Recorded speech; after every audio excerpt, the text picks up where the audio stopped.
You may have recently seen people talking about peer-to-peer on the internet. But what is peer-to-peer? Peer-to-peer is a way of communicating directly between two parties, with no third parties in between. For example, normally, if Ben wants to send a message to Kylie over the internet, the message leaves his device and is pushed to a server. Then the server sends a message to Kylie's device. Using peer-to-peer communication, the message goes straight from Ben's device to Kylie's device, just like a conversation in real life.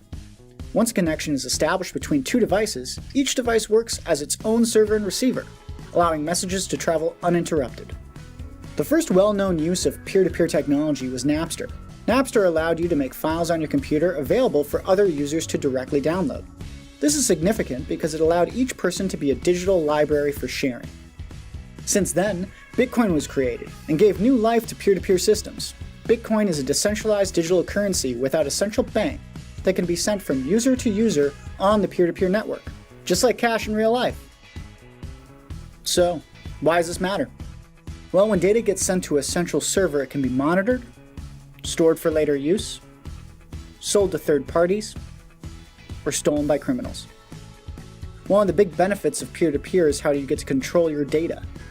As a user of the internet, you have a right to your data, but when you use services that require a central server, your data is theirs.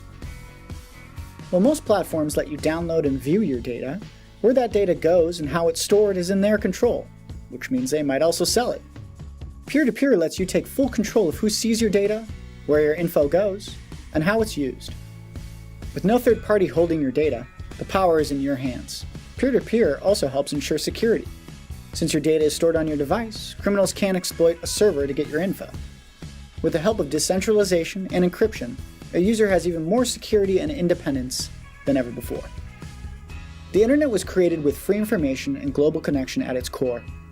As a user of the internet, you can choose which platforms you support with your data and time. Centralized systems might use your data and time for their own benefit.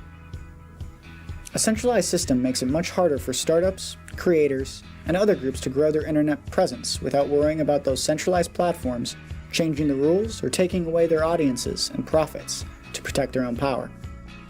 This hurts innovation and prevents competitors from emerging, and without competitors, the user experience will suffer.